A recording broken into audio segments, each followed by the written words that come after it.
Ketiga tersangka tersebut diduga kuat telah melakukan tindak pidana korupsi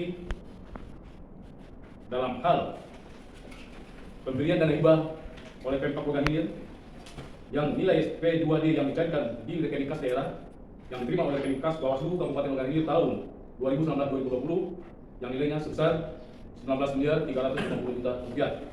Kemudian dari nilai real tersebut yang terrealisasi pengeluaran sesuai bukti otentik baik berbentuk invoice, nota dan kwitansi dan alat bukti surat lainnya, serta berdasarkan hasil konfirmasi dan keterangan dari penyedia baik dari pihak lainnya atas pembayaran yang diterima yang realnya sebesar 11.955.248.178 rupiah.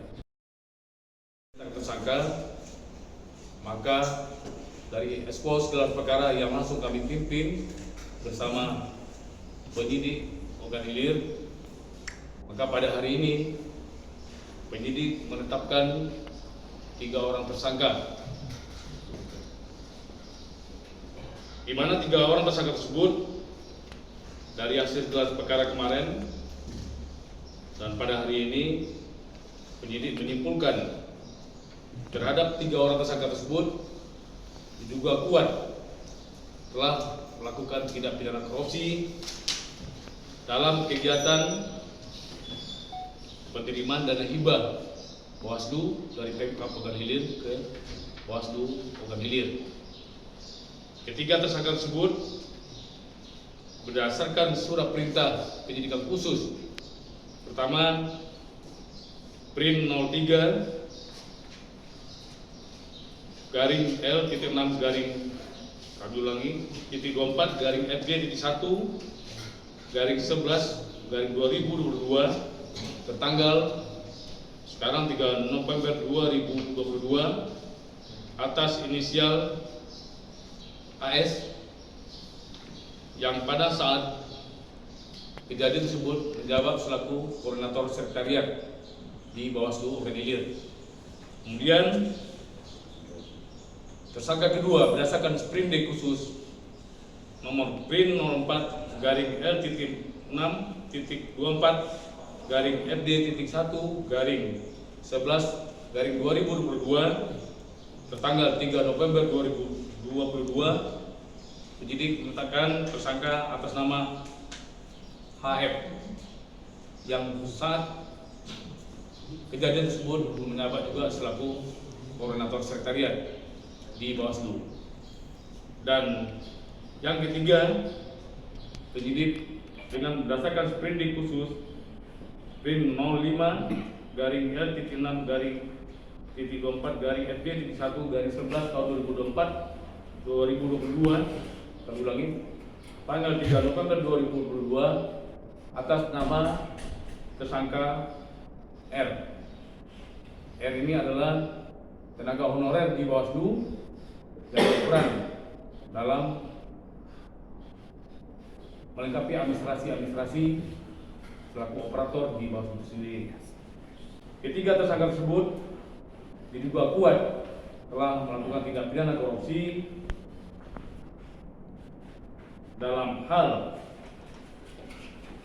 pemberian dana hibah oleh Pemkab Logan Hilir yang nilai SP2D yang dicairkan di rekening kas daerah yang diterima oleh rekening kas Bawaslu Kabupaten Logan Hilir tahun 2019-2020 yang nilainya sebesar 19.350 juta rupiah.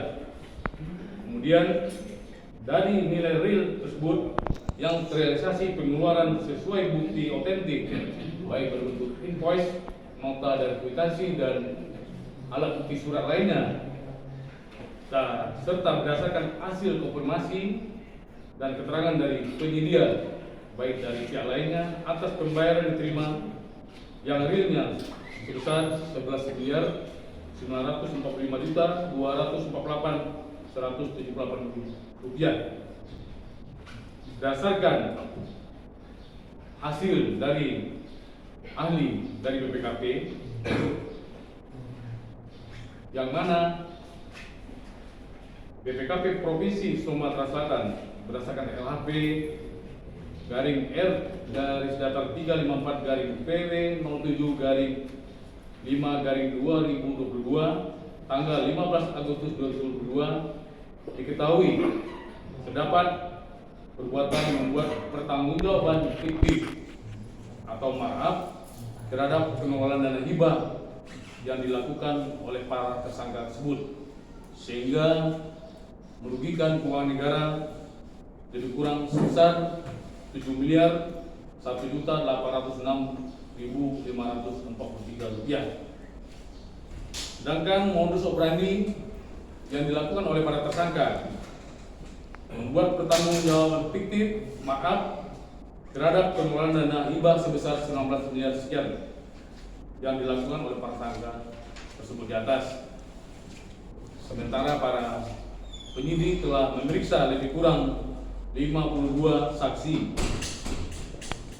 yang terdiri dari pejabat yang sebelumnya menjabat, antara lain Bupati Ogan Ilir periode tahun 2017-2021, kemudian Asisten 2 Sekda Bidang Perekonomian dan Pembangunan tahun 2016 tahun 2021, mulai Kepala BPKAD Kabupaten Ogan Ilir tahun 2017-2021, dan juga Kepala Inspektorat Kabupaten Ogan Ilir tahun 2019-2020, Kepala Kisbangpol tahun 2019-2020, Ketua DPRD Kabupaten Ogan Ilir tahun 2019, Bendahara Pengeluaran dan PLT Kepala Sekretariat dan PPK Bawaslu Provinsi Sumatera Selatan tahun 2020.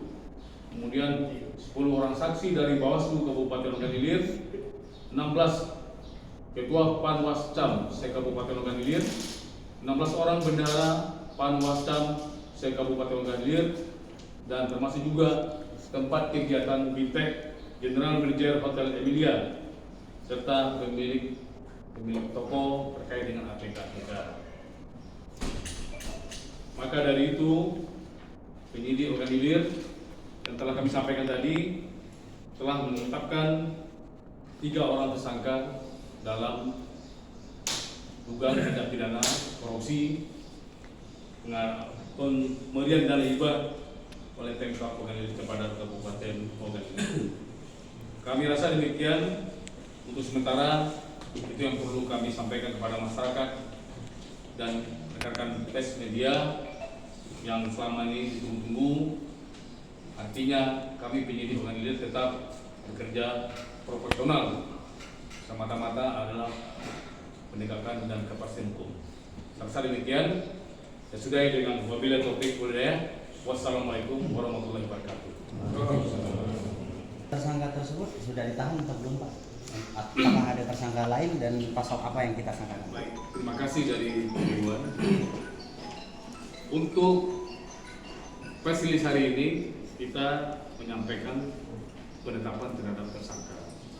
Masalah penahanan nanti sesuai dengan SOP kami lihat nanti dalam pemeriksaan para saksi yang sebelumnya nanti akan kita periksa selalu tersangka. Perlu kami tambahkan tadi lupa bahwa para tersangka tersebut kita jerat dengan pasal primernya pasal 2, subsidiarnya pasal 3 Undang-Undang Nomor 20 Tahun 2021 tentang pemberantasan tindak pidana korupsi, junto pasal 55 ayat 1 KUHP dan junto pasal 64 ayat 1 KUHP. Pak, jadi setelah ditetapkannya 3 orang tersangka tersebut, apakah nanti ada tindak lanjut yang lebih komprehensif lagi? Karena kami lihat pada lapangan masih ada pihak-pihak yang lebih ini lagi depan. Itu pasti. Kalau masalah tindak lanjut, karena udah tahap penyidikan, bahwa penyidik telah mempunyai kekuatan dalam tindakan-tindakan hukum lainnya. Mungkin nanti akan kami lakukan tindakan hukum lainnya. Nanti akan pers bisa lihat terkait dengan penyitaan ataupun penggeledahan. Artinya semua kegiatan itu jelas dasarnya dan semuanya bertujuan untuk mengungkap kebenaran dan siapa-siapa saja yang bertanggung jawab dalam tindak pidana korupsi. Jadi tidak untuk kemungkinan depannya penetapan tersangka baru. Tidak untuk kemungkinan juga. Artinya penyidik tetap bekerja optimal karena kerugiannya lebih kurang 7 miliar dalam pengungkapan kasus korupsi. Mindset kita itu adalah pengembalian dari kerugian keuangan negara sendiri. lebih kurang 7 miliar. Ini nanti tugas dari penyidik untuk pengembalian terhadap kerugian keuangan negara tersebut.